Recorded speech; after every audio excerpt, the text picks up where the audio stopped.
Alloh yaratgan eng go'zal giyoh, eng chiroyli giyoh, maqtovlarga sazovori.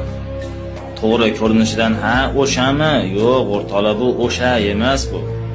O'rtoqlar jigarni yangilovchi, terini go'zalligini qaytaruvchisi, jigarni tozalovchisi, jigarni og'irligini yo'qotuvchisi, uni yog'larini erituvchisini topdim do'stlarim. Hattoki quriganni ham quvvatini yo'qotmaganligi uchun, o'lmaganligi uchun o'lmas ot deb nomini olgan do'stlar.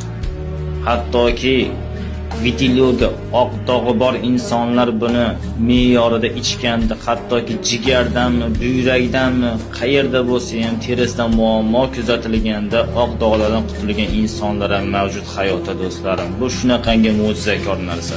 Shifo Allohdan. Sahrni me'yorlashtiradi. O't qopini yo'llarini butunlay ochadi. Jigarni yangilaydi. Qorindagi dam bo'lishni tuzatadi. Jigar, ko'krak, prostata bezi saratonida shifoli yordamchi haqiqiy kuch hisoblanadi o'rtoqlar. Homiladorlarga emiziklilarga tavsiya qilinmaydi. Me'yori 10 kun. 5 kunlik tanaffus bilan har doim 10 kundan ichish mumkin do'stlarim. Buni ozginasini olasiz. Mana shunchasini olasizda 300 gram suvga 15 minutga damlab qo'yasiz. 2 ga bo'lasiz. 150 gramdan ertalab bomdodda, kechki shom payti iste'mol qilsangiz och qoringa inshaalloh siz niyatingizga yetasiz do'stlarim. Niyatni xolis qiling. Shifoni Allohdan so'rang. Xudo xohlasa sizga shifoi komildan ato qiladi do'stlarim.